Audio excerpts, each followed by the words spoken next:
The rotator cuff comprises tendon insertions from four muscles: the supraspinatus, infraspinatus, teres minor, and subscapularis muscles, together known as the sits muscles. The sits muscles initiate movement at the shoulder joint, and they stabilize the head of the humerus in the relatively shallow scapular glenoid fossa. The rotator cuff also includes a subacromial bursa, which eases movement between the supraspinatus and overlying acromion and coracoacromial ligament.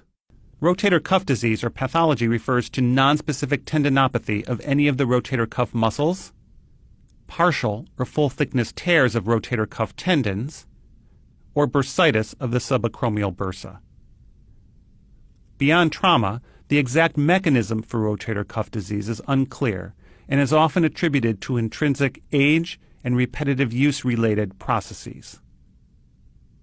Pathology of the rotator cuff leads to impingement of bones and tendons and other alterations that manifest as pain that is characteristically worse, sharp, and stabbing with overhead motion. Rotator cuff pathology also causes weakness, and in the case of rotator cuff tears, loss of active motions. The authors report 6 main findings. First, the presence or absence of pain did not distinguish patients with from those without rotator cuff tears.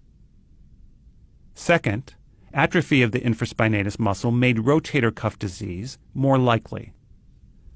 Third, only one pain provocation test, the painful arc test, in which the patient abducts their arm 180 degrees, was useful. Pain beginning at about 60 degrees of abduction distinguished rotator cuff from other pathology. Other frequently used pain tests, like the HAWKINS test, in which the examiner internally rotates the arm while the patient flexes both arm and shoulder 90 degrees, and the NEAR test, in which the examiner flexes the arm 180 degrees in slight abduction, had little value, at least as reported in studies.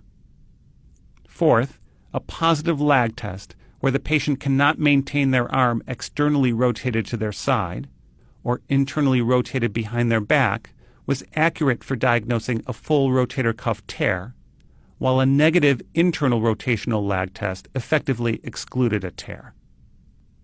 Fifth, a positive drop arm test in which the patient cannot resist downward pressure on an arm abducted at 90 degrees, leading to dropping of the arm, increased the likelihood of any rotator cuff problem.